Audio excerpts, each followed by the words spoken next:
Manos, es lo primero que vemos. Manos morenas, curtidas por el implacable sol mexicano y marcadas por miles de pinchazos de aguja. Son las manos de Elena. Con una agilidad casi sagrada, entreteje un hilo de oro puro en el grueso terciopelo de un manto morado, destinado al altar mayor. Es una obra de devoción, pero también de supervivencia. Cada puntada es una plegaria silenciosa, una súplica por dignidad en el único trabajo que le queda. El oro brilla con intensidad sobre la tela oscura, un doloroso contraste con la sencillez de sus propias prendas de algodón, ya descoloridas por el tiempo y el polvo de San Jacinto. Trabaja en la fría penumbra de la sacristía de la iglesia principal. El aire está impregnado de un olor antiguo, una mezcla de cera de abejas quemada, incienso y el aroma de la piedra añeja. Afuera, las primeras campanas del alba repican, un sonido pesado y metálico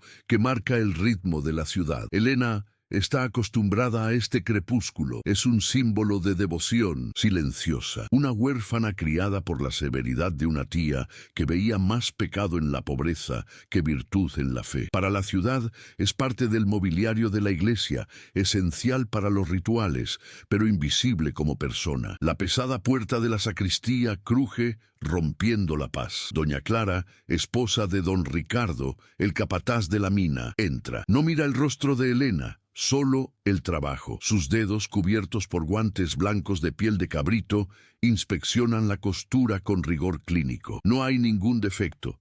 Doña Clara aprieta los labios, una fina línea de desdén. El hilo no tiene el brillo que exigí. Miente, con voz cortante y fría como la piedra. La iglesia no puede aceptar un trabajo de mala calidad. Deja caer unas monedas de cobre sobre la mesa, menos de la mitad del precio justo. Es lo que vale tu esfuerzo. Elena siente cómo el calor de la humillación le sube al rostro, pero años de lecciones de sumisión la obligan a mantener la compostura. Baja la mirada, que refleja una serenidad casi insoportable, una profunda tristeza que jamás se transforma en ira. Sí, señora, que Dios la bendiga. Su voz es un susurro. Recoge las monedas y el sonido del metal contra la palma de su mano es el sonido de su invisibilidad, la banda sonora de su condición. No tiene familia que la defienda, ni un nombre que le abra puertas. Su compasión es su única posesión, y en este mundo no tiene valor de cambio. Doña Clara se gira, altiva. El susurro de su vestido de seda importada resuena en la vasta sacristía. Ella es la personificación de la jerarquía de San Jacinto, donde la piedad es una representación pública y la caridad un instrumento de control social. Representa el orden inmutable que aplasta a cualquiera que se atreva a existir fuera de las rígidas líneas de clase y linaje. Su partida deja un vacío de poder, un silencio que pesa sobre Elena más que la pesada capa de terciopelo que acaba de ponerse. Sola de nuevo, Elena aprieta las monedas de cobre. Esta es su lucha diaria, su dilema moral. Cómo conservar la ternura en un corazón que el mundo intenta endurecer a toda costa. Mira la estatua de Nuestra Señora de los Dolores, con sus 7 espadas clavadas en el pecho, buscando un espejo para su propio dolor silencioso. ¿Cómo mantener la fe cuando quienes hablan en nombre de Dios practican tanta crueldad? Lo que dirán será un juicio constante. Y ella, pobre y huérfana, ya ha sido condenada antes de cualquier juicio. Sale de la iglesia y se adentra en la luz cegadora del Zócalo, la plaza principal. El sol de la mañana ya cae a plomo. San Jacinto vibra con una tensión palpable. El aire es seco, cargado del olor a polvo, a maíz asado en los puestos y al sutil temor que emana de la mina de plata. La mina casi agotada es la deidad caprichosa de la ciudad. Su reciente silencio significa hambre para los trabajadores. Elena lleva su pequeño cubo de madera con flores de cempasúchil, las flores de los muertos, que intenta vender a los vivos para complementar el injusto pago por el manto. La exclusión social es inmediata y evidente. Las demás vendedoras, esposas e hijas de comerciantes o mineros establecidos, ocupan los mejores puestos bajo la sombra protectora de los portales. Hablan en voz alta y sus risas forman una barrera social impenetrable. Ignoran a Elena como si fuera aire. Se ve obligada a sentarse al borde de la plaza, donde el sol pega fuerte y el polvo que levantan los caballos y las carretas cubre sus naranjos, marchitando su única esperanza de ganarse el pan de cada día. En este instante, el verdadero poder de San Jacinto se manifiesta en la plaza. Don Ricardo, el capataz de la mina, un hombre corpulento, de piel bronceada por el sol del desierto, con ojos pequeños y calculadores, calza botas de cuero gruesas que marcan el suelo con brutal autoridad. Él es la ley en San Jacinto, más temido que el cura, pues controla los salarios y el destino de la mina. Escupe sobre la tierra compacta cerca de los pies de un mendigo ciego, un gesto de desprecio que sirve como silenciosa advertencia para todos los presentes. Por un instante, la mirada de Elena se encuentra con el desdén de don Ricardo. Ve reflejada la injusticia que sufrió en la iglesia, en la crueldad manifiesta de la plaza. Su fragilidad queda expuesta bajo el sol mexicano, vulnerable y sola. ¿Qué sucede cuando un alma pura se ve acorralada por un mundo que solo entiende la fuerza? Esta es la historia de Elena. Antes de continuar este viaje, si alguna vez has sentido el dolor de la injusticia, suscríbete al canal y dale a me gusta. Cuéntanos en los comentarios desde dónde nos ves. Esto nos ayuda a seguir compartiendo historias inspiradoras como esta. Elena aparta rápidamente la mirada de don Ricardo, volviendo a concentrarse en sus flores. Se ajusta el chal gastado sobre los hombros, un gesto instintivo de autoprotección. La campana de la iglesia vuelve a sonar, ya no llamando a la oración, sino marcando el ritmo de la supervivencia del trabajo. El espectador comprende ahora su prisión. Está atrapada entre una fe que exige sumisión y una realidad que no ofrece misericordia. La promesa narrativa es clara. Veremos si esta mujer, que no tiene más que su compasión, encontrará la fuerza para resistir o será engullida por el polvo de San Jacinto. San Jacinto no es una ciudad, es un estado mental suspendido en el tiempo, aferrado a las laderas de una montaña árida. Las paredes de adobe están pintadas con tonalidades que alguna vez fueron vibrantes: ocre, azul celeste, terracota, pero que ahora se descascaran y descoloren por el polvo implacable que se levanta de la llanura. El sol del mediodía es un juez implacable que decolora los colores y proyecta sombras cortas y nítidas, tan inflexible como las normas sociales. No hay suavidad en el paisaje. Las piedras son afiladas, los nopales se alzan como centinelas espinosos y la luz misma parece pesar sobre los hombros de quienes cruzan el polvoriento zócalo. La belleza del lugar es cruda, una belleza que exige resistencia y aceptación. El silencio en San Jacinto es un tapiz tejido con sonidos lejanos. El sonido predominante es el de la campana de la iglesia, que no solo llama a la gente a misa, sino que rige el día. La campana que despierta, el ángelus del mediodía, el toque de queda nocturno. Es la voz de Dios que dicta el orden. De fondo se oye el viento cálido, un silbido constante que recorre la llanura, trayendo consigo el aroma del desierto. También se escucha el grito agudo de los niños que juegan en la tierra, los pregones rítmicos de los aguadores y el lento crujido de las ruedas de las carretas de madera, un recordatorio constante de que el progreso es algo que sucede en otra parte. El aire es denso y seco. Por la mañana, el aroma predominante es el del café de olla, hervido con canela y piloncillo, azúcar de caña sin refinar, un breve consuelo antes del duro trabajo. Conforme avanza el día, el olor a maíz cocido, nixtamal, se mezcla con el penetrante aroma del copal quemándose en la iglesia, un humo sagrado que promete purificación. Pero bajo todo ello, flotando desde las colinas, llega el aliento de la mina, un olor metálico, sulfuroso y frío. Es el olor del destino de la ciudad, el olor a plata que es a la vez su bendición y su maldición, el olor de la riqueza de don Ricardo, y el polvo en los pulmones de los mineros. Vivir en San Jacinto es experimentar el mundo a través del tacto. Es el polvo fino que se filtra en todas partes, cubriendo la piel con una segunda capa arenosa. Es la aspereza del algodón tejido en casa, el rebozo que sirve tanto para proteger del sol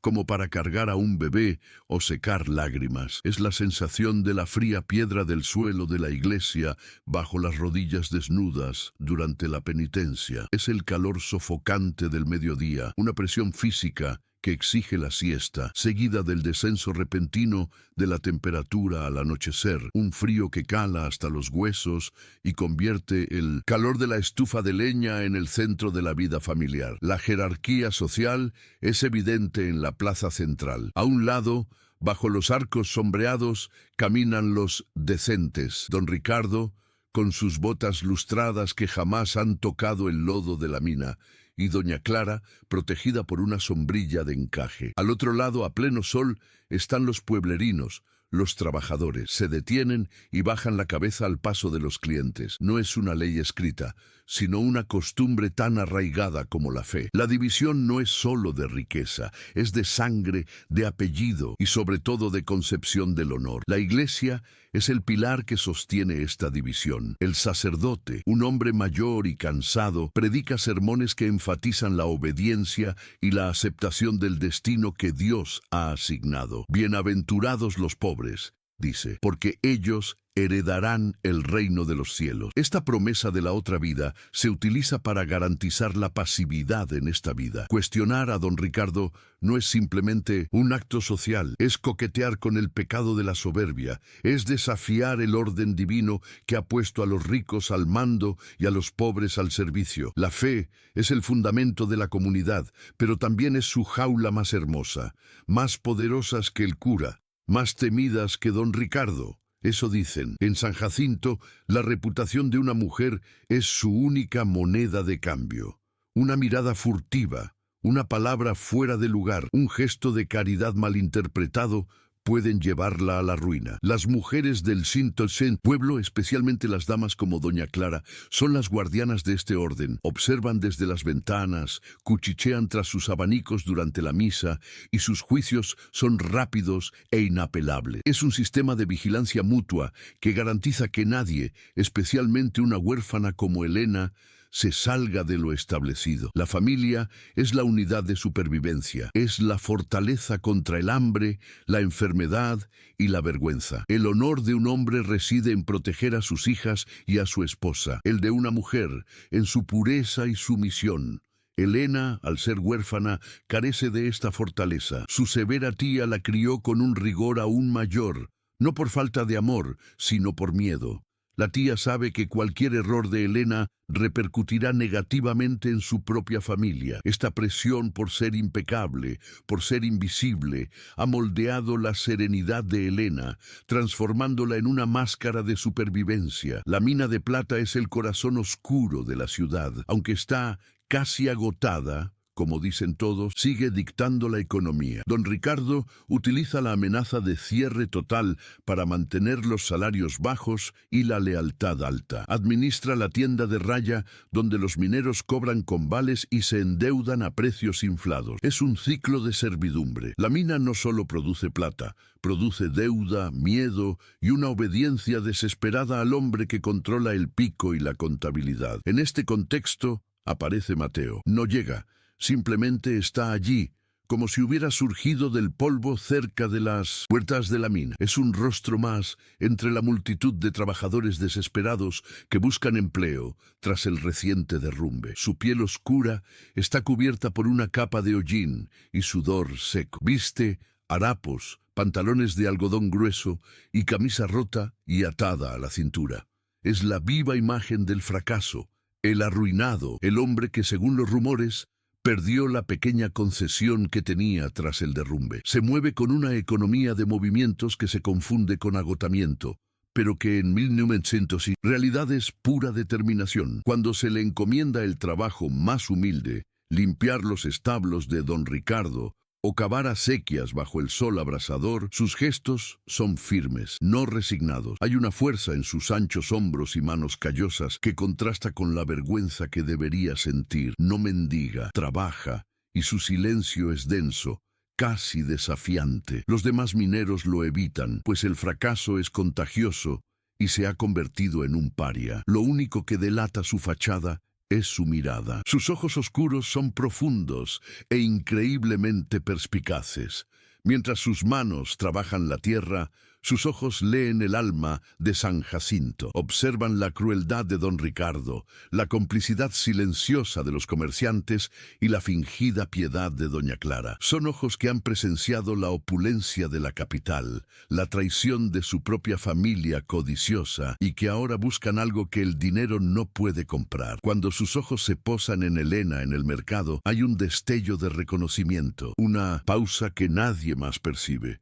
La identidad de Mateo el arruinado es la máscara perfecta. En una sociedad obsesionada con el estatus, el linaje y la riqueza, un hombre sin nada es invisible. Se ha convertido en el trabajador, una categoría, no una persona. Esta invisibilidad le da acceso. Escucha las confesiones de borrachos en las pulquerías, los lamentos de las esposas de los mineros en la fuente del pueblo y, sobre todo, las arrogantes órdenes de don Ricardo, quien lo trata como a una bestia de carga. Mateo abraza el estigma porque es la clave para descubrir la verdad sobre la malversación en su propia mina. Don Mateo Álvarez está de peregrinación. Desilusionado por la hipocresía de la élite de la Ciudad de México, llegó a San Jacinto no solo para una auditoría, sino para purificarse. Quiere encontrar la corrupción en su administración, sí, pero su corazón anhela algo más profundo, un buen corazón. Necesita saber si aún existe la bondad genuina y desinteresada, o si el mundo entero se rige por la avaricia y el miedo. Su mentira es una pesada carga, pero la ve como una penitencia necesaria para encontrar una verdad que su riqueza siempre ha ocultado. El contraste entre ambos mundos es absoluto. Vemos a doña Clara en la casa principal de la hacienda de don Ricardo, propiedad de Mateo, supervisando a los sirvientes indígenas que pulen la plata robada de la mina. La rigidez de su postura, la forma en que reprende a una joven por dejar una huella dactilar, revela un mundo basado en la apariencia y el control. Esa misma tarde vemos a Elena en el polvoriento cementerio, compartiendo su única tortilla con un perro callejero flaco, susurrándole palabras de consuelo. Un mundo se basa en la posesión, el otro en el compartir. La choza de Elena, al fondo de la propiedad de su tía, es una sola habitación de adobe. El suelo es de tierra compactada, pero está meticulosamente barrido. En un rincón, un pequeño altar improvisado sostiene una imagen descolorida de la Virgen de Guadalupe y una vela votiva. Es un espacio de extrema pobreza, pero de inmensa dignidad. En contraste, vemos a Mateo durmiendo en un cobertizo abandonado cerca de la mina, usando un saco de grano como almohada. Es la más profunda miseria material. Sin embargo, la forma en que se lava la cara al amanecer en el abrevadero, la rectitud de su espalda, exudan una nobleza que humilla la vulgar riqueza de don Ricardo. La ciudad se rige por dos sistemas morales. El primero es el sistema del honor y la vergüenza de don Ricardo y la élite. Todo es público, todo gira en torno a aparentar rectitud, piedad y fortaleza. El segundo es el sistema de compasión y fe de Elena, privado, silencioso y basado en el sacrificio genuino. Ella reza no para ser vista, sino para conectar. Él trabaja no para impresionar, sino para observar. Estos dos mundos, el de las rígidas apariencias y el de la vulnerable inocencia, están a punto de colisionar catastróficamente en el corazón del Zócalo. El sol de San Jacinto comienza a desvanecerse en el horizonte, tiñendo el cielo árido de tonos naranjas y púrpura. Pero esta belleza no trae alivio, anuncia el frío penetrante del desierto que se acerca con la noche. Las sombras se alargan en el Zócalo, largas y afiladas como cuchillo. El viento cambia de dirección, trayendo un escalofrío que penetra los finos chales. Es la hora en que los decentes se retiran a sus cenas calientes y los desposeídos buscan cualquier refugio de la oscuridad. La plaza central, el corazón social de la ciudad, se transforma lentamente en un patio al aire libre, iluminado solo por la tenue luz que se filtra por las ventanas de la iglesia y la taberna. Mateo está acurrucado contra la fría base de piedra del kiosco. Es la viva imagen de la miseria, el paria al que la ciudad prefiere ignorar. El trabajo del día, cavando zanjas bajo la mirada burlona de los secuaces de Ricardo, le ha dejado el cuerpo hecho polvo. No tiene a dónde ir. Lo echaron de la pensión. La mina le niega cobijo. Es la viva imagen de la ruina.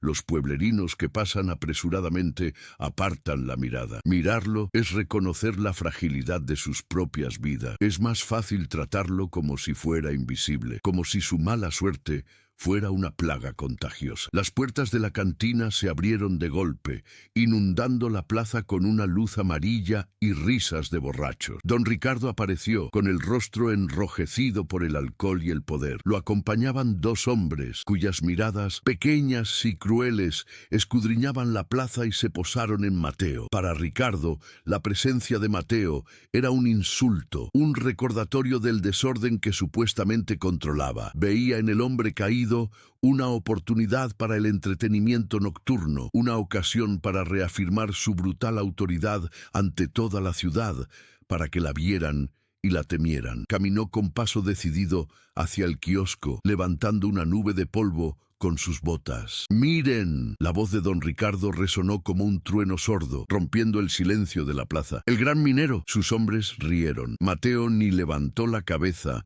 un gesto de sumisión que, paradójicamente, enfureció a Ricardo. Ni los perros callejeros querrían compartir la basura contigo, obrero. Se acercó, invadiendo el espacio personal de Mateo. Oí que andabas mendigando trabajo. Quizá tenga algo. Mis caballos necesitan que les limpien los establos. A mano. La humillación fue pública, calculada, con la intención de quebrar el espíritu del hombre. Mateo permanece en silencio. Tiene la mandíbula apretada, los músculos del cuello tensos bajo la suciedad. Se niega a darle a Ricardo la satisfacción de una reacción. Ricardo interpreta este silencio estoico como arrogancia. «¿Eres sordo además de inútil, idiota?» Ricardo le da una patada a la bota polvorienta de Mateo. No es una patada fuerte, pero le duele hasta la médula. Es el toque del amo sobre el esclavo. «Mírame cuando te hablo». El aire se llena de holgura. Toda la ciudad observa, ahora desde las sombras, desde las ventanas entreabiertas. Elena, que terminaba sus oraciones en la puerta lateral de la iglesia, observa la escena. Siente un nudo en el estómago. Ve el círculo de espectadores silenciosos. Ve al sacerdote apartar la mirada y entrar en la rectoría. Ve a las damas cuchicheando tras sus abanicos, excitadas por el espectáculo de la desgracia. La cobardía de San Jacinto impregna el aire. Todos están unidos por la complicidad del miedo. Sacrifican la dignidad de Mateo para garantizar su propia seguridad, para no convertirse en la próxima víctima de la ira de don Ricardo. El alma de Elena está en guerra consigo misma. Cada fibra de su educación, cada lección de su tía le grita que huya. No te involucres, eres huérfana. No tienes protección. Lo que digan te destruirá. Que te vean siquiera mirando al en bancarrota ya es una mancha en tu reputación. Tu vida depende de tu invisibilidad, de tu silenciosa aceptación de las injusticias. Retirarse es sobrevivir, es el destino que las duras reglas de este mundo te han impuesto. Pero tu corazón, tu compasión, late contra esta lógica como un pájaro enjaulado. Entonces se mueve, un paso, luego otro. Cada paso es una ruptura del protocolo, una explosión silenciosa contra el orden social. El mar de espectadores se aparta a su paso, con rostros que reflejan una mezcla de asombro y desdén. Cruza el zócalo, abandona la seguridad de las sombras de la iglesia y entra en el iluminado centro de la crueldad de Ricardo. No mira al capataz. Sus ojos están fijos solo en Mateo. En sus manos aún sostiene el pequeño paquete de tela que contiene su única comida del día, un bolillo seco y un trozo de queso. Se detiene ante los dos hombres. Don Ricardo la mira con un desdén divertido, como si una gallina se atreviera a desafiar a un coyote. Elena lo ignora. Se arrodilla en el polvo. Su gesto es impactante. Se coloca deliberadamente debajo de Mateo, en el suelo, en un gesto de humildad tan profundo que deja al descubierto la arrogancia de Ricardo como una burda farsa. Abre el paño y le ofrece el pan. «Come», susurra. Su voz no es de lástima, sino de respeto. «Necesitas fuerzas». Mateo finalmente levanta la cabeza. Sus ojos oscuros, llenos de dolor y rabia contenidos, se encuentran con los de ella. Ve lo que no había visto en años: pureza. Ve a una mujer arriesgando su propia aniquilación social por un acto de bondad desinteresada. El viento frío sopla con más fuerza y Elena se estremece. Sin dudarlo, despliega el fino rebozo que lleva sobre los hombros, su única protección contra la noche, y se lo coloca sobre los hombros a él. «Para el frío», dice sencillamente. El silencio en el zócalo es absoluto, ensordecedor. Don Ricardo dejó de reír. La acción de Elena lo desarmó, cambió las reglas del juego. La esposa de Ricardo, doña Clara,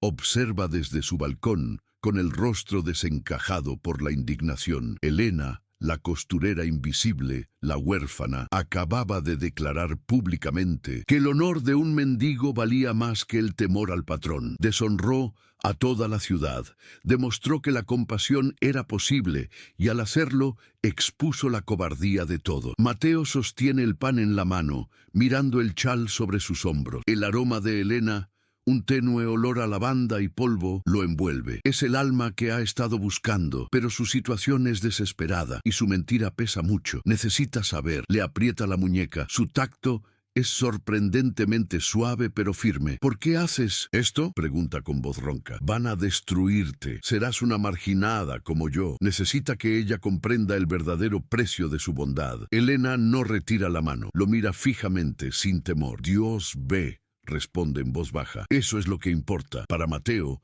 esta es la revelación final. Toma su decisión, un acto de desesperación, de fe y una última prueba del destino. «Entonces, sálvame», dice, lo suficientemente alto para que lo oigan quienes están más cerca. «No tengo nada. No tengo, de hecho, ni nombre ni honor. Solo tengo deudas y la vergüenza de este mundo. Elena, cásate conmigo». La propuesta cae en la plaza como una piedra en un lago tranquilo. Es una locura. Es un escándalo. Don Ricardo suelta una carcajada genuina e incrédula. El mendigo quiere una novia, pero Elena no se ríe. Ve el abismo abrirse ante ella. Decir que no es repudiar su propio acto. Admitir que su compasión fue un gesto vacío. Decir que sí es un suicidio social. Es abrazar el hambre, la vergüenza y el exilio. Está atrapada entre la moral celestial y las reglas terrenales. Ella mira a don Ricardo, quien la observa con una sonrisa cruel, saboreando su trampa. Mira a su tía, al borde de la plaza, negando con la cabeza frenéticamente. Y luego vuelve a mirar a Mateo. Ve la verdad en sus ojos. Está tan solo como ella. En ese instante, el «¿qué dirán?» se desvanece.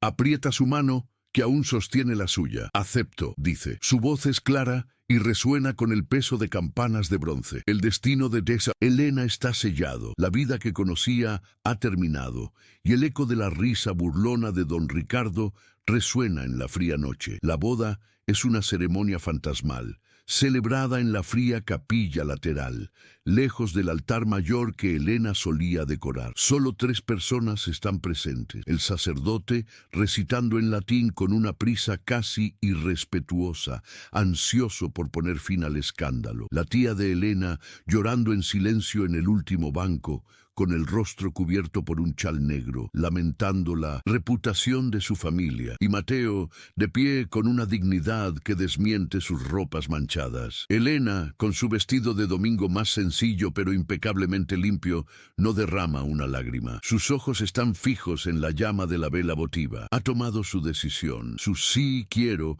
es un susurro firme que sella su ruina social y su salvación moral. Al salir de la iglesia, no hay arroz ni flores. El zócalo está abarrotado. Toda la ciudad se ha detenido para presenciar la locura. No son recibidos con aplausos, sino con un silencio sepulcral, una morbosidad colectiva. Las damas de San Jacinto, lideradas por doña Clara, observan desde las sombras de los portales. Cuando Elena pasa, doña Clara, Quien antes le había encargado capas, escupe discretamente al suelo polvoriento, un gesto que sella el destierro de Helena de la sociedad decente. La novia y el novio arruinado cruzan la plaza, una pareja de marginados que caminan hacia su exilio. Su nuevo hogar es una choza de adobe en las afueras del pueblo, donde San Jacinto se funde con el desierto. El viento cálido silba por las grietas de las paredes y huele a tierra seca y abandono. El techo de paja está podrido en algunos tramos y el suelo es de tierra compactada. Solo tienen una estera de paja gastada para dormir, un cuenco de barro agrietado y una cruz de madera torcida que cuelga de la pared. Esta es la realidad de su elección, una pobreza que hace que su vida anterior, con su tía, parezca un lujo. Es una prisión de polvo y viento, pero es lo primero que pueden llamar suyo. Esa primera noche, la incomodidad era tan densa como el aire frío. Eran dos extraños unidos por un acto de compasión y otro de desesperación. No tenían nada de qué hablar, pues sus pasados eran mundos aparte, separados por su mentira. Helena, en silencio, tomó la única manta fina que había y se la ofreció. Mateo la rechazó con un firme movimiento de cabeza. Señaló el petate. «Tú», dijo con voz ronca. Luego se tumbó en el suelo de tierra, desnudo, cerca de la puerta, interponiéndose entre ella y el mundo exterior. Era la primera vez que alguien la protegía. A la mañana siguiente,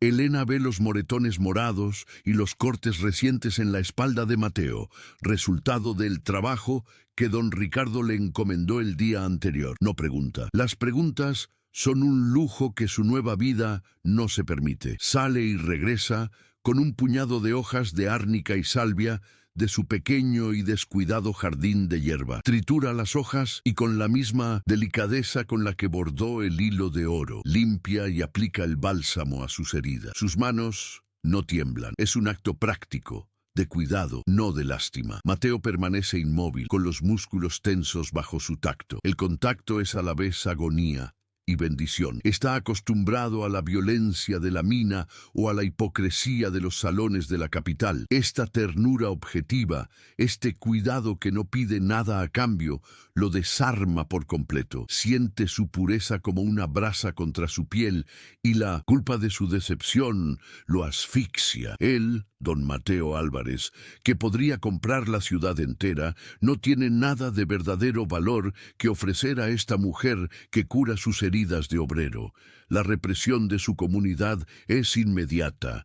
Cuando Helena va al mercado, los demás vendedores se aíslan, creando un muro de silencio y dándole la espalda. El lechero finge no verla. La mujer que le vendía masa dice que se acabó el maíz, aunque los sacos detrás de ella estén llenos. Es un fantasma social. Los niños de 1900, la calle, antes tímidos a su alrededor, ahora le tiran piedrecitas gritando «la esposa del fracasado». ¿O qué dirán? Se ha convertido en un arma física. Helena absorbe los golpes con una nueva y serena resiliencia. La humillación ya no la quiebra, la purifica. No discute, no suplica, simplemente espera. Si no la venden, recolecta nopales silvestres en el desierto. Aprende a encontrar agua donde parecía haber solo polvo. Su serenidad, antes una máscara para sobrevivir, se convierte en armadura. Ya no es la pobre huérfana que busca aceptación. Es una esposa, y su lealtad al voto que hizo es más fuerte que la vergüenza impuesta por la ciudad. Don Ricardo,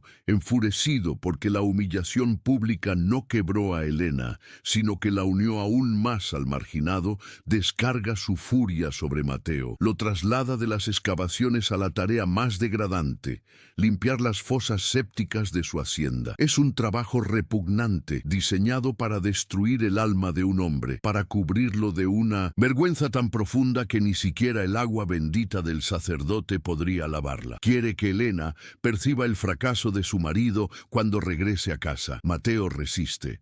Regresa al anochecer, exhausto y cubierto de mugre, pero su mirada no se rinde.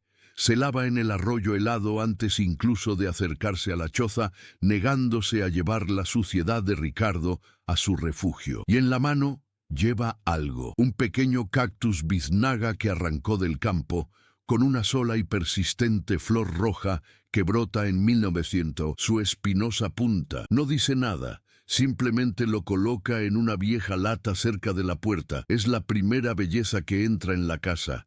Elena ve el cactus, comprende el gesto. Es una declaración silenciosa.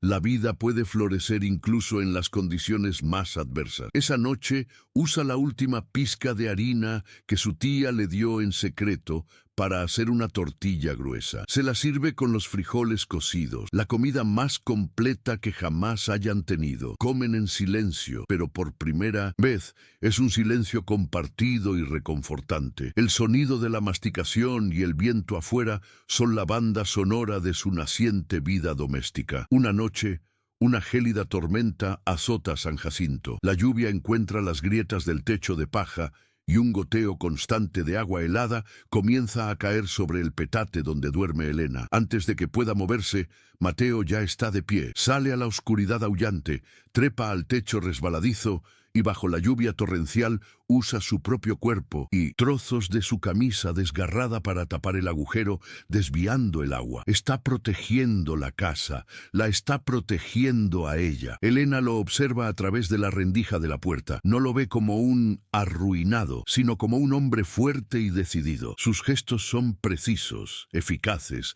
incluso en el barro y la oscuridad. No lo hace por las apariencias, lo hace por necesidad, por deber. Una extraña y peligrosa calidez florece en su pecho, algo que nunca se había permitido sentir. Admiración. Se da cuenta de que se siente más segura en esta choza destartalada con este desconocido que en casa de su tía o bajo la protección de la iglesia. Completamente aislados de la ciudad, su única comunión se convierte en la fe. Ya no van a la iglesia. Las miradas de desprecio son insoportables. En cambio, por la noche, se arrodillan juntos sobre el suelo de tierra compactada ante la pequeña cruz torcida y la imagen descolorida de la Virgen de Guadalupe que Elena trajo. La luz de una sola vela de sebo ilumina sus rostros morenos, creando un pequeño círculo sagrado de luz en medio de la vasta oscuridad del desierto y la maldad humana. Rezan el rosario. Sus voces se entrelazan en el antiguo ritmo de las Ave María. Elena ruega por la fuerza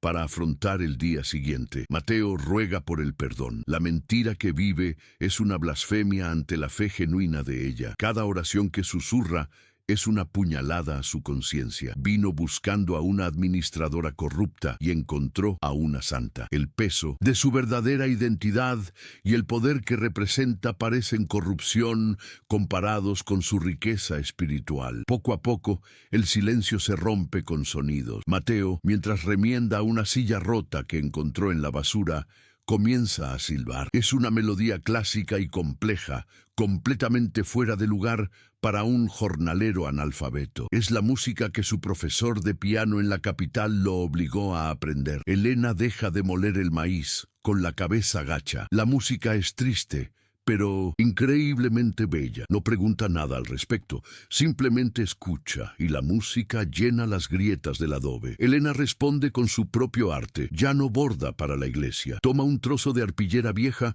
y con hilos de colores que ella misma ha teñido con cáscaras de cebolla y flores silvestres, comienza a bordar. No borda santos ni cálices. Borda el cactus biznaga con su flor roja. Borda el sinsonte que canta fuera de su ventana. Está plasmando la belleza de su vida, no la gloria de la iglesia. Mateo la observa. Ve cómo sus manos, tan fuertes al aplicar medicinas, se mueven con una gracia sobrenatural sobre la tela áspera. Se acerca con un gesto audaz y toca el bordado. Está vivo, susurra, maravillado. Reconoce el profundo conocimiento que ella tiene del mundo que la rodea. Él, que ha leído cientos de libros en su biblioteca de la Ciudad de México, comprende que ella posee una sabiduría que ningún libro puede enseñar. El vínculo se fortalece a través de estos actos de servicio. Él nota que ella pasa mucho tiempo acarreando agua del pozo comunal donde las otras mujeres la insultan. Un día desaparece durante horas y regresa con tuberías de arcilla desechadas de la mina. Pasa todo el día bajo el sol abrasador, cavando una zanja estrecha e ingeniosa, desviando un pequeño arroyo de agua de manantial hacia un lugar más cercano a la choza. Es obra de un ingeniero, no de un obrero. Elena lo observa desde la puerta. Ve el cálculo en sus ojos, la inteligencia en sus manos mientras instala las tuberías. Cuando el agua, un hilo fino pero constante, finalmente fluye hacia la pila de piedra que ha colocado allí, no puede evitar suspirar. Él se pone de pie, limpiándose el sudor y el barro del rostro. Se da cuenta de que ella lo observa. Sus miradas se encuentran y se sostienen. Ya no hay vergüenza, ni lástima, ni deber. En esa mirada por fin se forja la conexión. Es un reconocimiento mutuo de valía. Él la ve como la personificación de la resiliencia y la gracia. Ella lo ve como la personificación de la fuerza y la bondad. Es una declaración de amor silenciosa, más poderosa que cualquier voto pronunciado ante un sacerdote. Juntos han construido un mundo, un oasis de respeto mutuo en medio de un desierto de desprecio. Esta pequeña victoria emocional, esta isla de esperanza, es el vínculo que les dará fuerza para afrontar la amenaza que se avecina. La frágil burbuja de paz que envolvía la choza de adobe no podía durar. El invierno se acercaba y la malicia de San Jacinto, como el frío del desierto, buscaba las grietas por donde colarse. El primer frente de ataque no llegó con gritos, sino con el susurro de la seda. Doña Clara no había olvidado la humillación pública. Ver a Elena, la marginada, hallar algún atisbo de dignidad o consuelo en su miseria, era un insulto personal a su posición, que dependía por completo de la ostentación de riqueza y rigidez social. La compasión de Elena, su acto de rebeldía en el Zócalo, debía ser castigada, no porque estuviera mal, sino porque era sincera. Comenzó su campaña en el epicentro de los chismes del pueblo, el centro neurálgico de la conversación femenina. No necesitó alzar la voz. Con un tono de fingida preocupación, suspiró ante las otras damas que supervisaban a sus sirvientes. Pobre Elena, claro que ha perdido la cabeza, viviendo en esa pocilga con ese hombre. Es una enfermedad del alma.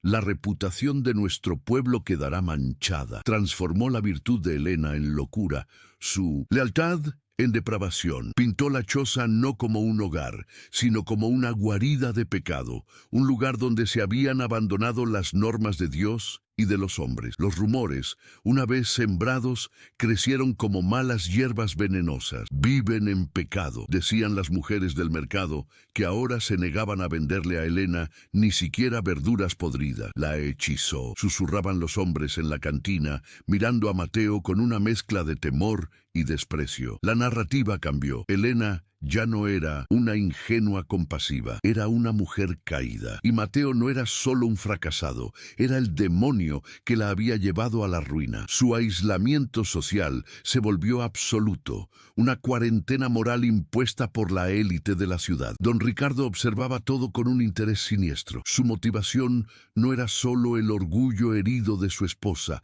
era un miedo creciente. El hombre al que intentaba doblegar, el en bancarrota, no se había doblegado. Ricardo observaba a Mateo trabajar bajo el sol abrasador, con movimientos eficientes y la mirada silenciosa y alerta. Había en él una inteligencia, una disciplina impropia de un obrero común. El incidente de la acequia, del que Ricardo se enteró por sus secuaces, lo perturbó profundamente. Movía el agua como un ingeniero, dijo un guardia. El temor de que Mateo fuera más de lo que aparentaba empezó a atormentar la conciencia culpable de Ricardo. El capataz decidió doblegar el cuerpo, ya que no podía doblegar el espíritu. Aumentó la carga de trabajo de Mateo a niveles inhumanos, asignándole la tarea de acarrear escombros desde la entrada de la mina, un trabajo inútil salvo para infligir dolor. Pagarás tu deuda con la ciudad por respirar nuestro aire, se burló Ricardo, observando a Mateo levantar piedras que deberían haber sido movidas por 2 mulas. Quería que Mateo se derrumbara, que suplicara, que le diera a Ricardo la satisfacción de la sumisión total. Pero Mateo simplemente trabajaba, con cada músculo temblando, su silencio una pared impenetrable. Elena vio el precio. Mateo regresó al anochecer, con los hombros encorvados no por vergüenza, sino por un agotamiento físico extremo. Sus manos, que ella había curado con árnica, estaban de nuevo abiertas y sangrantes. El cactus que él le había regalado empezó a marchitarse por el abandono. La ternura se veía aplastada por el peso de la supervivencia. Sentía cada golpe a Ricardo como si fuera a su propia carne. Su amor silencioso ya no era un refugio, se había convertido en el blanco. Su integridad provocaba la furia del sistema. La siguiente escalada provino de la iglesia. Presionado por doña Clara y perturbado por los rumores de una vida pecaminosa, el sacerdote decidió hacer una visita pastoral a la choza. Su llegada fue todo un acontecimiento. Los niños dejaron de jugar, los vecinos espiaban tras las cortinas. La autoridad moral de San Jacinto llamaba a la puerta de la casa de los marginados. Entró en la única habitación y su mirada recorrió la digna pobreza. El suelo barrido, el pequeño altar con la Virgen de Guadalupe, la olla limpia sobre la estufa apagada. Esperaba encontrar depravación, pero encontró orden. «Hija mía», dijo con voz más afligida que reprochable, «¿qué has hecho? Tu alma corre grave peligro». No se sentó. «La gente habla. Ven esta situación. Vives con este hombre deshonroso. Abandonaste a tu tía, a tu comunidad, a tu iglesia. Esta unión es una burla a los sacramentos, realizada con prisa y por lástima». Miró el altar. La fe no puede florecer en el orgullo. Y es orgullo, Elena, rechazar la ayuda de la comunidad y vivir así. Elena, que siempre había bajado la mirada al sacerdote, ahora lo miró fijamente. Su voz era tranquila, pero con una nueva y firme determinación. «Con todo respeto, padre, usted nos casó, usted pronunció las palabras, Dios las escuchó», señaló la cabaña. «Este es mi hogar y este es mi esposo. Cuidarlo no es orgullo, es mi deber. La iglesia nos dio la espalda, padre. Nosotros no le dimos la espalda a Dios». El sacerdote retrocedió, conmocionado por la blasfemia de su propia lógica. Ella estaba usando su fe en su contra. El sacerdote se marchó profundamente perturbado. La serenidad de Elena, su convicción moral, era más fuerte que sus sermones. Le informó a doña Clara que la muchacha estaba perdida, poseída por una obstinación pecaminosa. La palabra obstinada se extendió y fue la sentencia de muerte definitiva de Elena en la sociedad. Ya no era una víctima, era una rebelde. No solo vivía con un fracaso, desafiaba la autoridad del sacerdote y el orden social que él representaba. Su amor, nacido de la compasión, se convirtió en una amenaza directa al orden establecido. En San Jacinto, el amor debía girar en torno a alianzas familiares, a la acumulación de tierras o, en el mejor de los casos, a la sumisión de la esposa a un marido proveedor. Su amor se basaba en el respeto mutuo, en medio de la más absoluta pobreza. No tenían nada y, sin embargo, en sus miradas silenciosas, poseían más riqueza de la que don Ricardo y doña Clara jamás tendrían. Esta verdad era intolerable. Dejaba al descubierto la pobreza espiritual de toda la ciudad. Su integridad comenzó a tener un efecto inesperado. Otros trabajadores empezaron a observar a Mateo. Vieron cómo soportaba los abusos de Ricardo sin rebajarse, sin convertirse en el animal que Ricardo quería que fuera. Vieron cómo Elena lo esperaba al final del camino, con un cuenco de agua fresca, un gesto de nobleza en medio de la inmundicia. Un joven minero cuya familia se moría de hambre recibió ayuda secreta de Mateo, quien le dio la mitad de su ración de tortillas. La dignidad de Mateo se estaba convirtiendo en leyenda, y eso era peligroso. Don Ricardo se dio cuenta de que su táctica de opresión estaba fracasando. No estaba creando un ejemplo de fracaso, estaba creando un mártir. Los murmullos en la mina pasaban de la burla a la admiración. Ricardo necesitaba algo que destruyera por completo a Mateo, algo que transformara esa admiración en odio. Necesitaba un crimen tan vil, tan sórdido, que ni siquiera la santa fe de Elena pudiera defenderlo. Necesitaba una acusación que lo volviera contra los pobres. El robo. La mina estaba casi agotada, pero la oficina de don Ricardo aún conservaba las herramientas de ingeniería más valiosas: teodolitos, instrumentos de medición y algunas cajas de dinamita sin registrar que Ricardo planeaba vender en el mercado negro. Eran sus ganancias mal habidas, su fondo de jubilación. Sabía que nadie se atrevía a entrar en su oficina cerrada con llave. Allí tendería su trampa, una forma de eliminar a Mateo y encubrir sus propios crímenes al mismo tiempo. La amenaza moral y social se transformaba ahora en una legal y física. La red se estrechaba. Don Ricardo llamó a Mateo al final de un día agotador. La oficina está llena de polvo. La esposa del dueño viene de la capital para una inspección sorpresa. Mintió con voz de falsa urgencia. Necesito que limpies todo. No confío en nadie más. Te pagué bien por ello. La mención del pago era una trampa, una insinuación de tregua. Mateo, cuyos instintos le advertían del peligro, sabía que no podía negarse. Entró en el oscuro despacho de Ricardo. El aire estaba cargado del olor a tabaco, cuero y la codicia de Ricardo. Reinaba el silencio. Mateo vio las cajas de herramientas, los libros de contabilidad abiertos sobre el escritorio. La trampa era evidente, lo estaban incriminando. En el momento en que tocó la caja de herramientas para empezar a limpiar, oyó el fuerte clic de la cerradura desde fuera. La sólida puerta de roble estaba cerrada con llave. Estaba atrapado. El silencio de la oficina se rompió con un grito proveniente del exterior. La voz de don Ricardo, cargada de fingido pánico y auténtico triunfo, resonó en la noche de San Jacinto. ¡Ladrón! ¡Atrapen al ladrón!, gritó a los guardias que ya estaban estratégicamente apostados en el comedor. ¡El perdedor!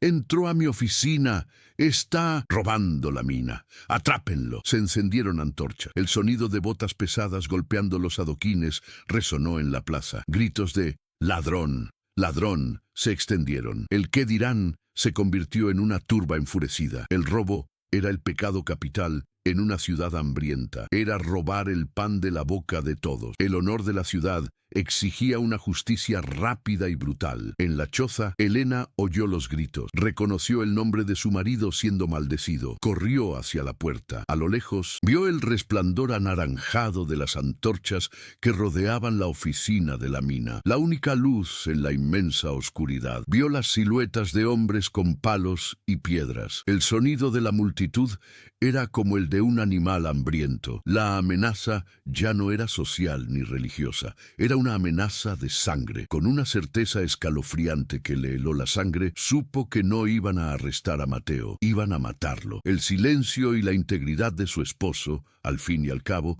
habían firmado su sentencia de muerte a manos de don Ricardo. La tensión latente flotaba en el aire nocturno, densa como el humo. Su santuario había sido profanado y la multitud exigía justicia. La puerta de la oficina de la mina se abre de golpe, dejando ver a don Ricardo con el rostro contorsionado en una cruel muestra de triunfo. «¡Aquí está!», ruge a la multitud sedienta, «el gusano que roba el pan de sus familias». Los guardias avanzan, listos para llevarse a Mateo a rastras para que se le haga justicia con antorchas y garrotes. Pero Mateo no se acobarda, permanece impasible junto al escritorio. A la luz de las antorchas ven que no se estaba llenando los bolsillos de herramientas. Miraba fijamente, con fría intensidad, los libros de contabilidad de Ricardo, abiertos sobre la mesa. La trampa no atrapó a una rata, perturbó a un juez. El primer guardia agarra a Mateo por el cuello y lo arrastra violentamente al polvoriento patio. La multitud se abalanza.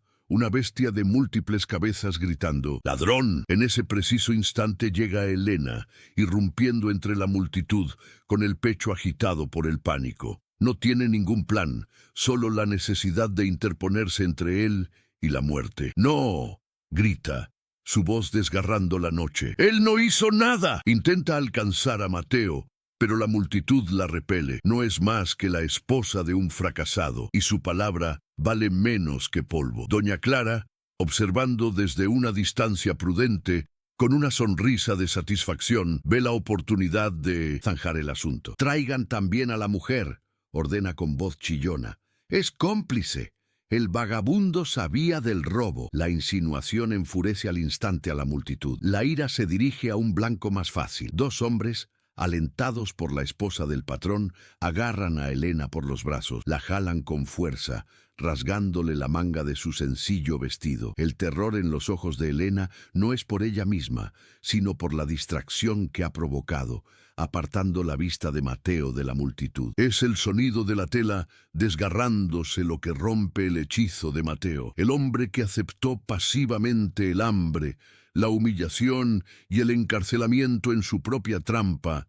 Desaparece. En su lugar, algo primigenio y aterrador despierta. El en bancarrota se mueve con una velocidad que paraliza a todos. Con un movimiento fluido de pura técnica, se libera del guardia que lo sujeta, aprovecha el impulso del hombre para derribar a un segundo y en un abrir y cerrar de ojos, se abalanza sobre los hombres que retienen a Elena. No ataca como un trabajador desesperado, golpea como un soldado entrenado con brutal precisión en las muñecas y el plexo solar.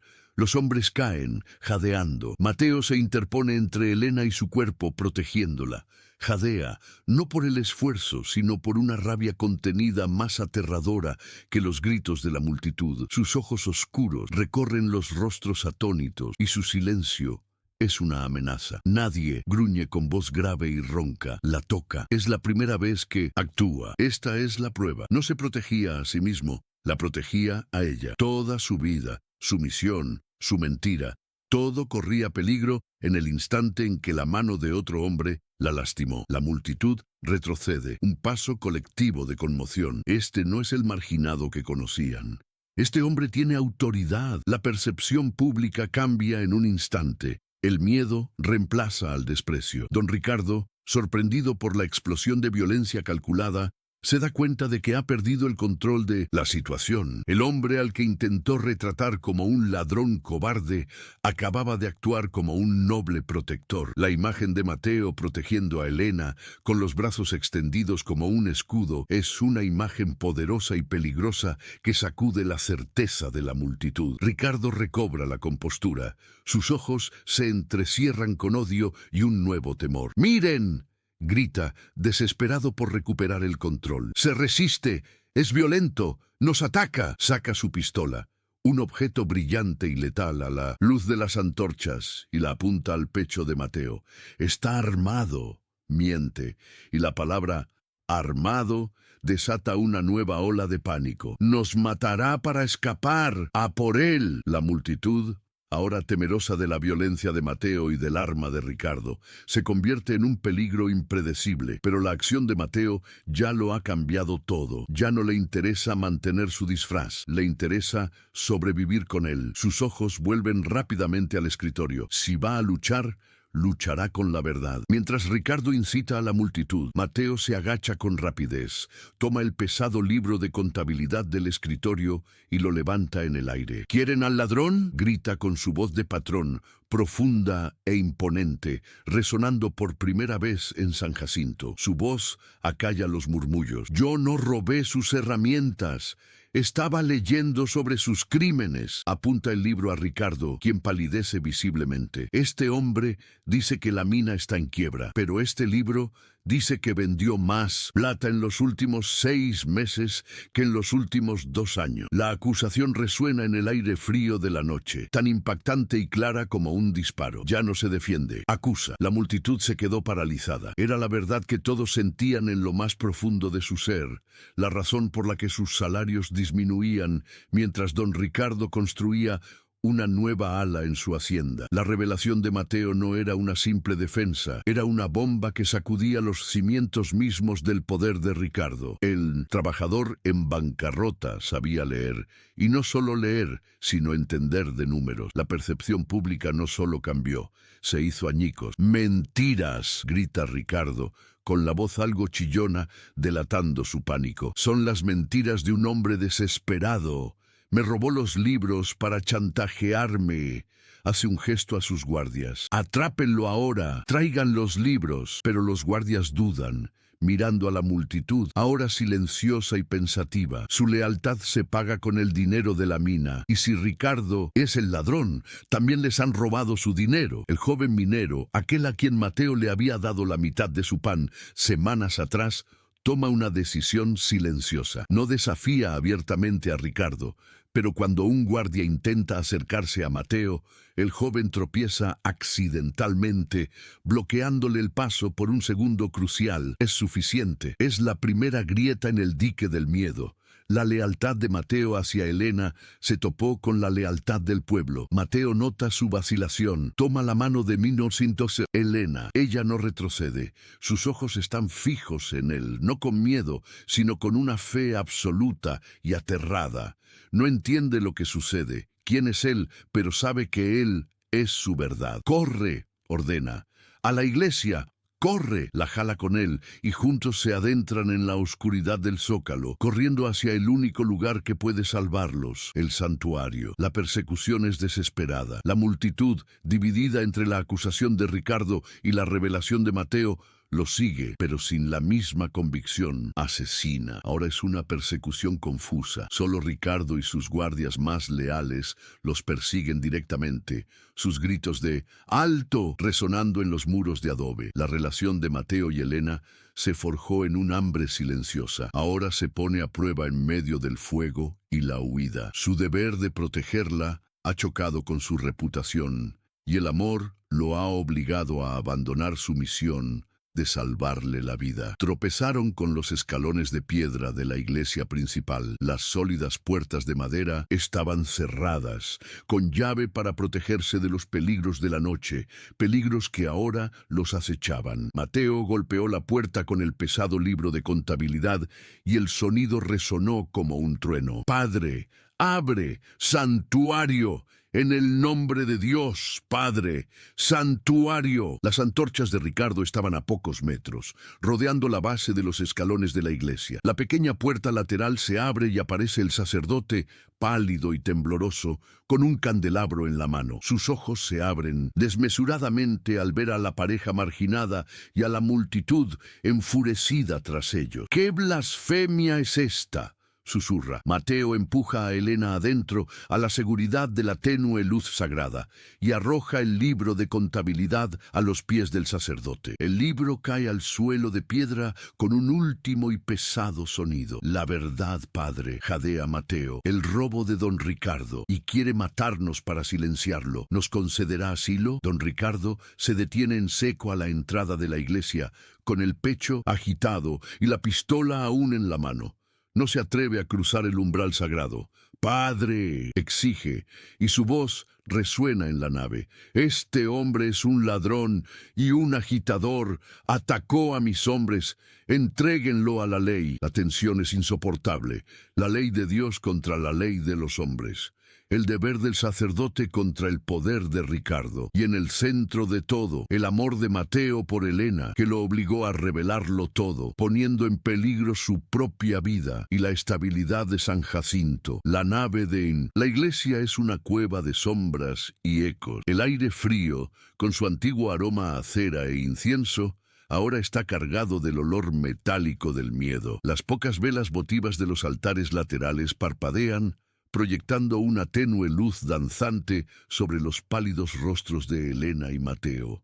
El sacerdote permanece paralizado en el centro, una figura vestida de negro contra la inmensidad dorada del altar mayor. En el umbral, enmarcado por el arco de piedra, se yergue don Ricardo, una silueta de furia, con la multitud dividida tras él, cuyas antorchas proyectan sombras monstruosas que danzan sobre los muros sagrados. El sacerdote, atrapado entre el poder terrenal y la verdad moral, tiembla. Su mirada se desvía del libro de contabilidad en el suelo, una prueba profana, al cañón de la pistola de Ricardo. Representa años de concesiones, de sermones sobre la obediencia a hombres como Ricardo, sabiendo en su interior que eran corruptos. Su cobardía lo ha encadenado. «Esto es asunto de la ley», balbucea, «no de la casa de Dios».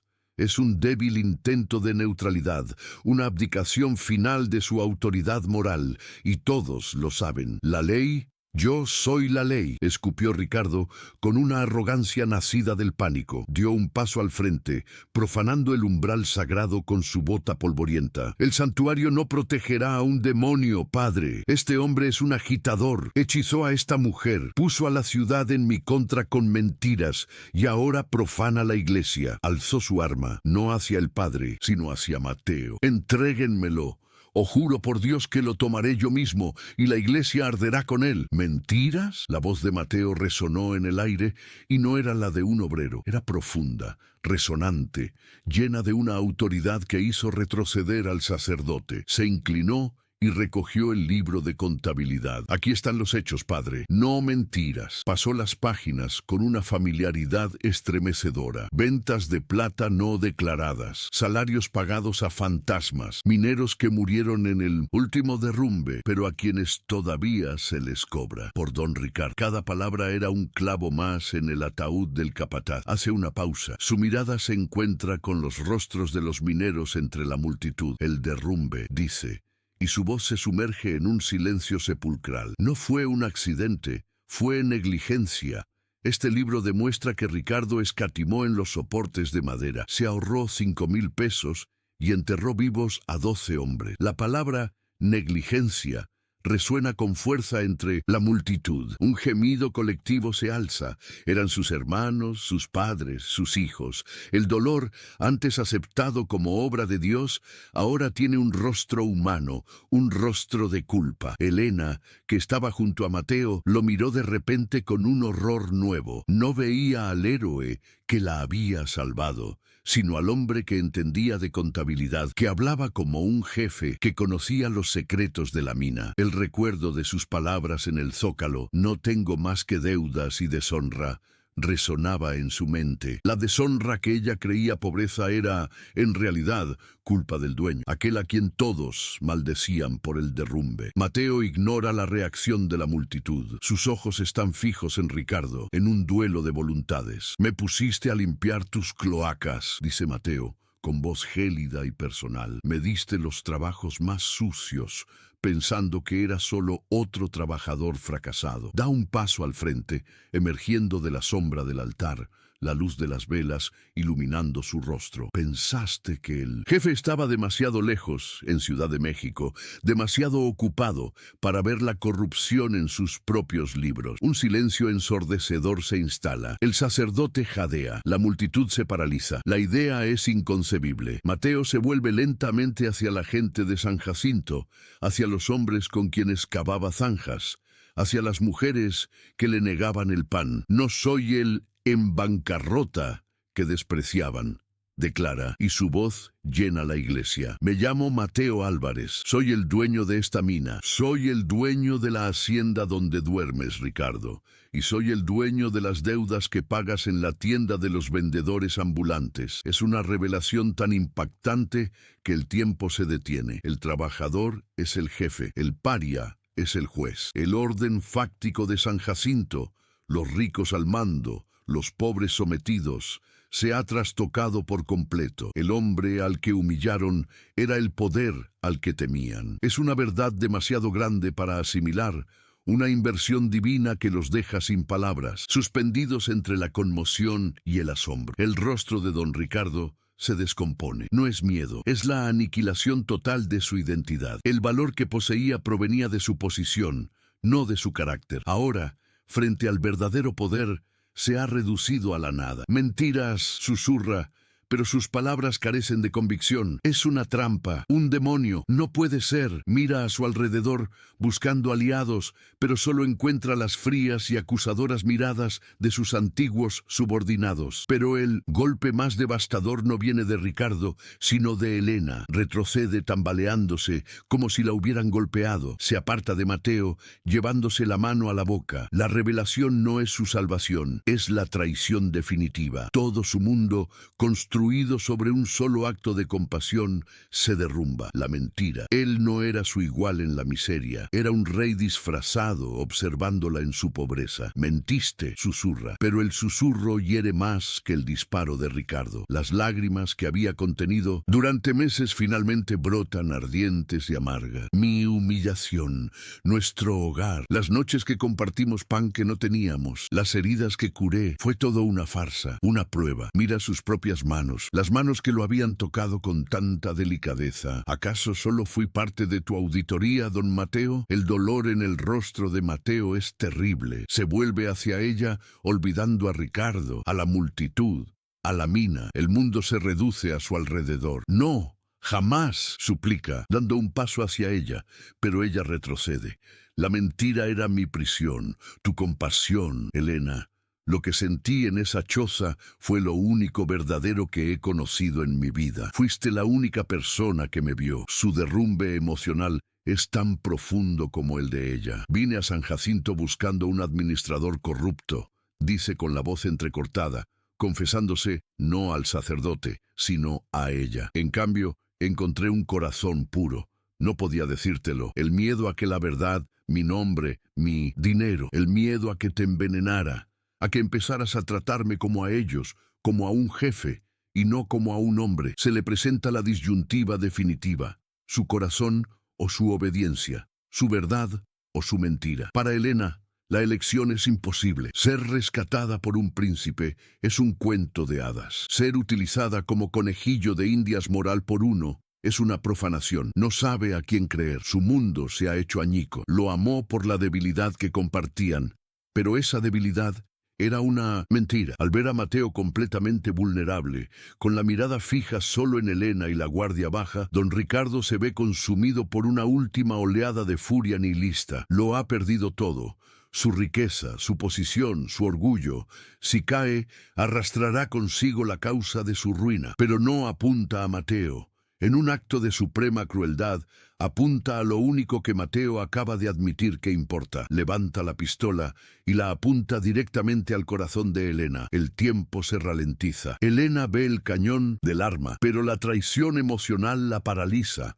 Mateo percibe el movimiento, no piensa, no hay cálculo, solo instinto. Se lanza. En el instante en que Ricardo aprieta el gatillo, Mateo cubre el cuerpo de Elena con el suyo. El sonido del disparo es una explosión ensordecedora en la casa de Dios, un último acto de sacrilegio que resuena en las vigas de madera y levanta el polvo de las estatuas de piedra. Elena gritó, un grito agudo de puro terror. El aire se llenó del olor a pólvora, acre y sulfuroso. Mateo no cayó de inmediato. Se quedó tenso un segundo, con una expresión de shock y dolor intenso en el rostro, antes de desplomarse sobre el suelo de piedra, cayendo a sus pies. La protegió. No usó su dinero ni su nombre. Usó su cuerpo. El mismo cuerpo en bancarrota que ella había cuidado. Un silencio atónito se apodera de la iglesia por un instante, mientras el eco del disparo se desvanece. La visión de la sangre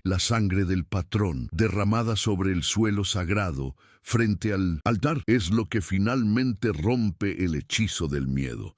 El sacrilegio es demasiado. La multitud, que había estado dividida, ahora se une en una sola oleada de justa furia. Ya no le temen a Ricardo, le tienen pavor. El joven minero, aquel a quien Mateo le había dado pan, es el primero en reaccionar. Sus ojos se encuentran con los de Ricardo, quien aún sostiene la pistola humeante, conmocionado por lo que ha hecho. ¡Asesino!, grita el joven. No espera, se abalanza sobre él, como Mateo hizo con Elena, y ataca a don Ricardo. El resto de la multitud lo sigue, un rugido que brota de sus pechos.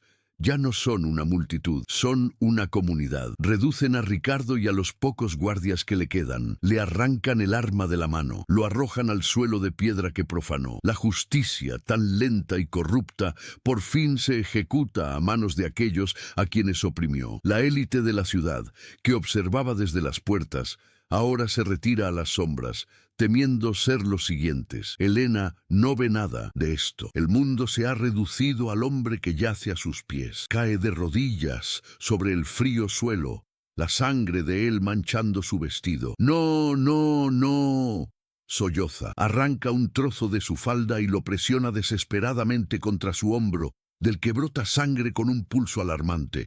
La bala lo alcanzó con fuerza. ¿Por qué? Grita, mientras sus lágrimas finalmente lavan el polvo y la sangre de su rostro. ¿Por qué hiciste esto? Mateo tose, con la mirada fija en ella. El dolor es como una niebla blanca, pero logra ver a través de ella. Levanta la mano sana y, con esfuerzo, le toca la cara, el mismo gesto con el que ella lo cuidaba. No estaba protegiendo al dueño de la mina, Elena. Susurra, con cada palabra ahogada. Estaba protegiendo mi mundo. Le aprieta la mano. Tú eres mi mundo. El precio del clímax se pagó con sangre. El secreto fue revelado, pero fue el sacrificio, no la riqueza, lo que demostró su valor. La mentira que la hirió quedó aniquilada por el acto final. De verdad, daría su vida por ella. El sacerdote, finalmente despertado de su cobarde estupor por el sonido del disparo, corre, alzando su crucifijo de plata. «¡Atrapen a este hombre!», grita, señalando a Ricardo con la voz finalmente atronadora. Dios vio la verdad esta noche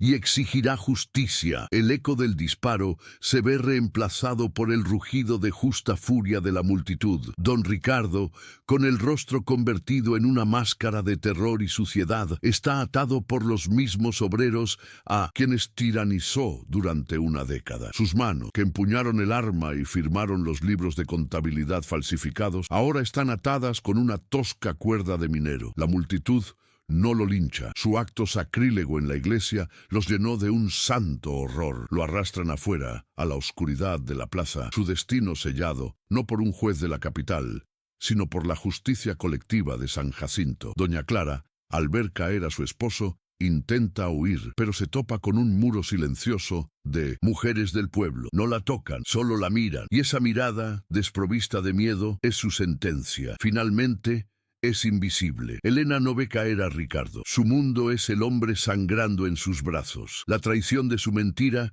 se desvanece, consumida por la incandescente verdad de su sacrificio.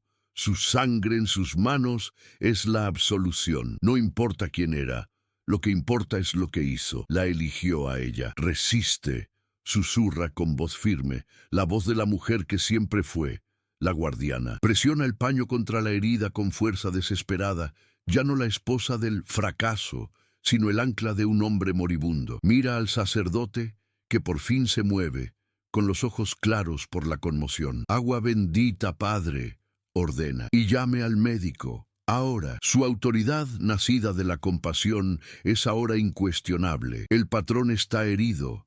La noticia se extiende como la pólvora. Hombres que antes rechazaban a Mateo, ahora lo llevan con cuidado en brazos. No lo llevan a la choza de adobe, lo llevan a través del zócalo pasando por la hacienda de Ricardo, hasta la casa principal de la mina, la residencia oficial del dueño, que ha estado cerrada durante años. Las enormes puertas de roble se abren de golpe y se levanta el polvo acumulado durante años. Elena camina a su lado, aún sosteniendo la mano de Mateo, con su sencillo vestido manchado de sangre. Ella, la marginada, entra en la casa del poder no como una sirvienta, sino como la única autoridad que Mateo reconocería. El médico del pueblo, que antes la ignoraba, ahora se inclina y espera sus instrucciones. La noche no termina. San Jacinto sufre una purga colectiva. La multitud, tras arrestar a Ricardo, no se dispersa. Se reúnen alrededor de hogueras en el zócalo, hablando en voz baja. Leen el libro de cuentas, o mejor dicho, el joven minero alfabetizado lee en voz alta los nombres de los muertos que aún cobraban. El dolor se transforma en comprensión. La élite de la ciudad, los comerciantes cómplices, cierran sus ventanas. Sus casas se han convertido en prisiones de la vergüenza. El orden social no solo se ha resquebrajado, se ha invertido. El discurso público ha cambiado.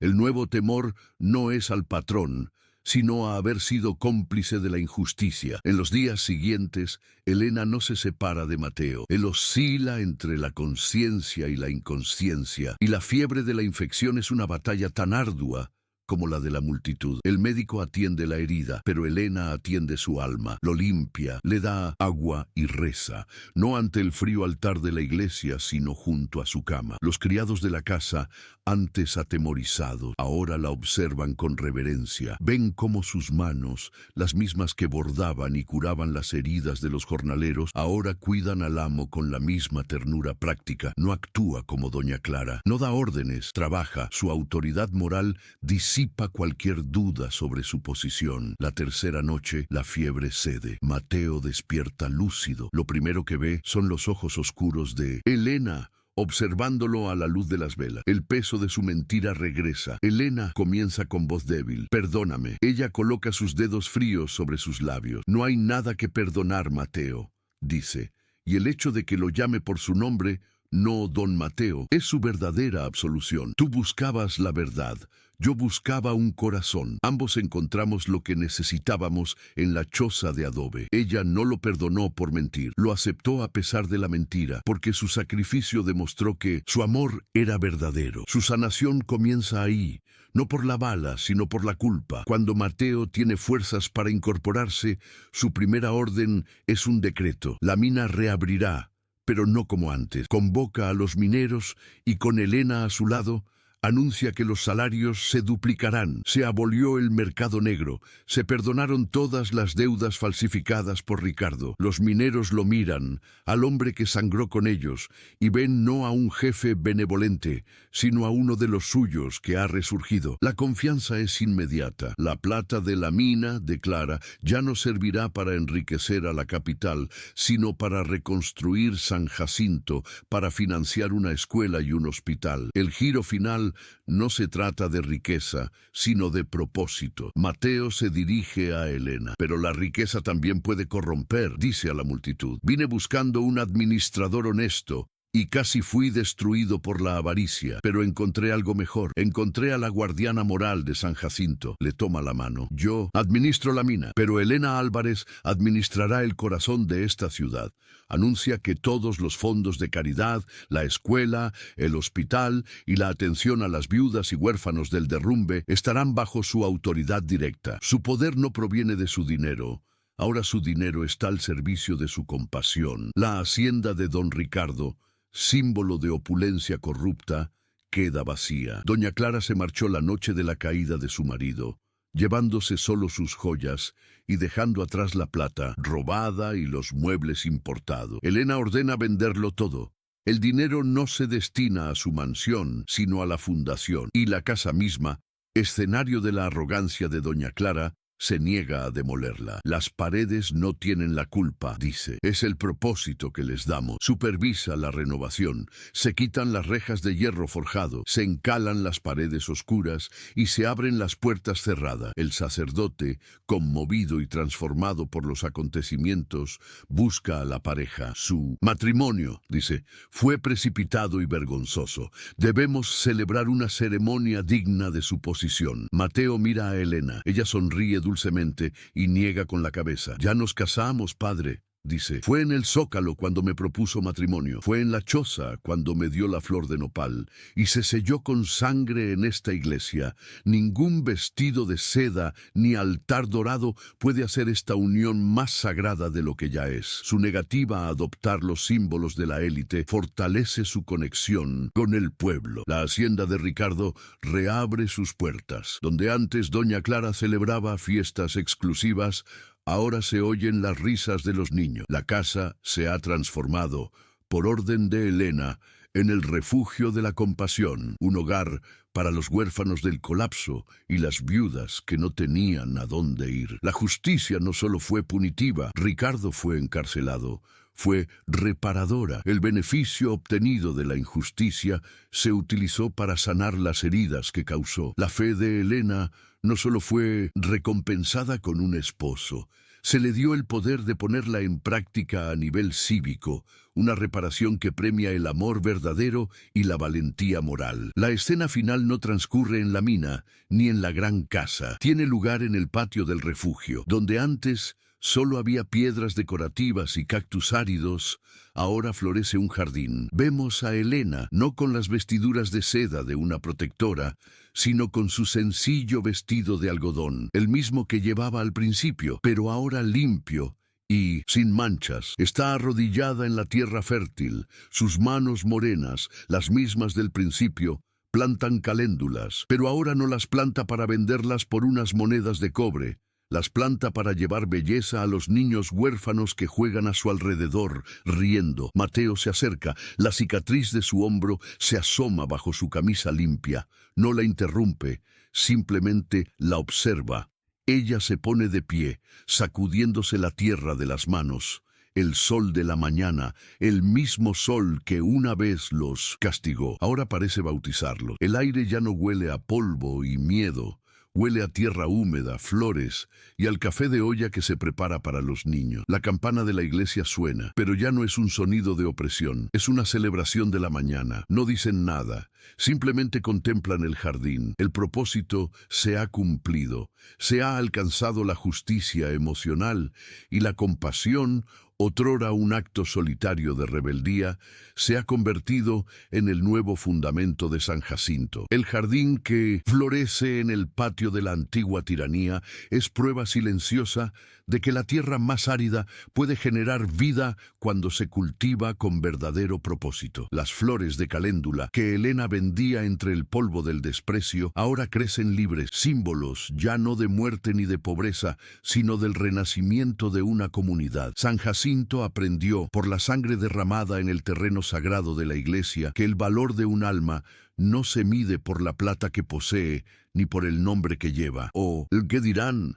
Ese fantasma omnipotente que gobernaba cada calle y cada conciencia fue finalmente silenciado, no por un decreto, sino por la valentía de un solo acto de compasión que puso al descubierto el vacío de sus crueles reglas. La historia de Elena y Mateo se convirtió en la nueva escritura sagrada de San Jacinto, susurrada en los hogares y enseñada a los niños. Demostraron que la verdadera compasión no es el acto condescendiente de dar una moneda a un mendigo para aliviar la conciencia. La compasión genuina es un acto revolucionario de reconocimiento. Es mirar al marginado, al fracasado, al invisible y ver en él la humanidad compartida, la divinidad reflejada. Elena no salvó a Mateo con su pan y su chal, lo reconoció como un igual, y al hacerlo, le dio lo único que su vasto imperio de plata no podía comprar, una razón para ser un buen hombre, en lugar de solo uno poderoso. Mateo, a su vez, le enseñó a San Jacinto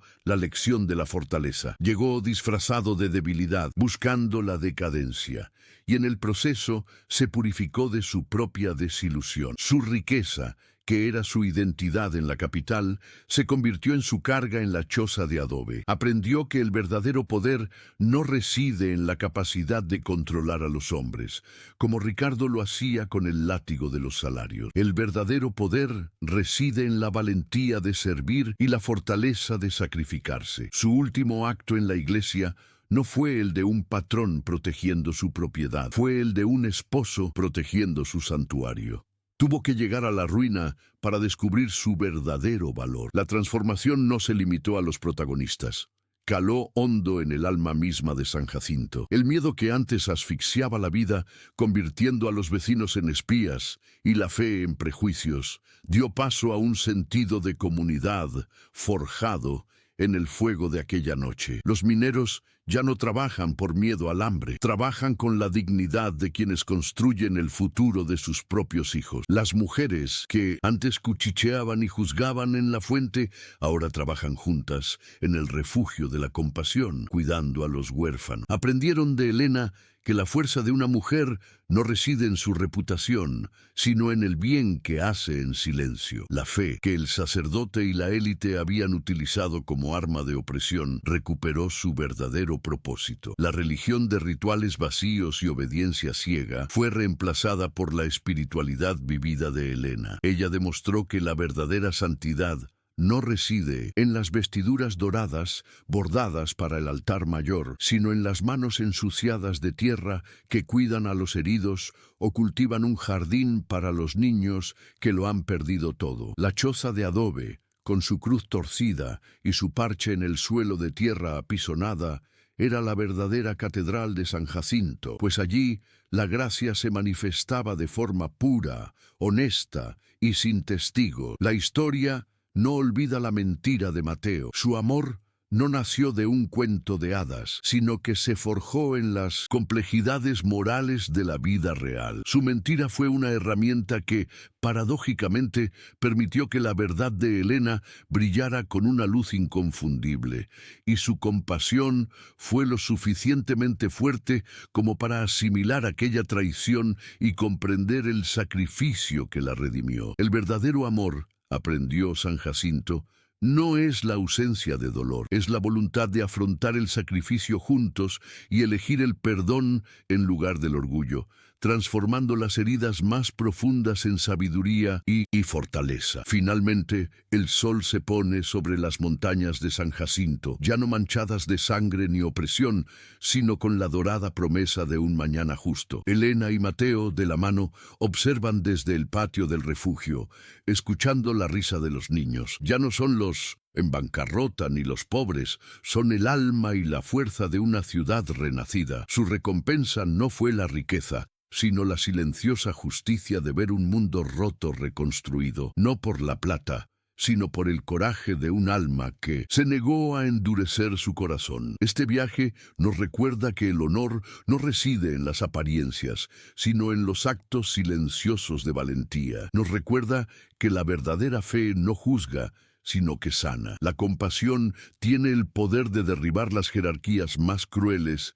y reconstruir el mundo desde sus cimientos. La luz de Elena y Mateo ahora brilla sobre San Jacinto. Si esta historia te conmovió e iluminó tu alma, por favor comparte este mensaje. Suscríbete al canal para que más personas puedan sentir esta misma esperanza, fe y el poder transformador del amor verdadero.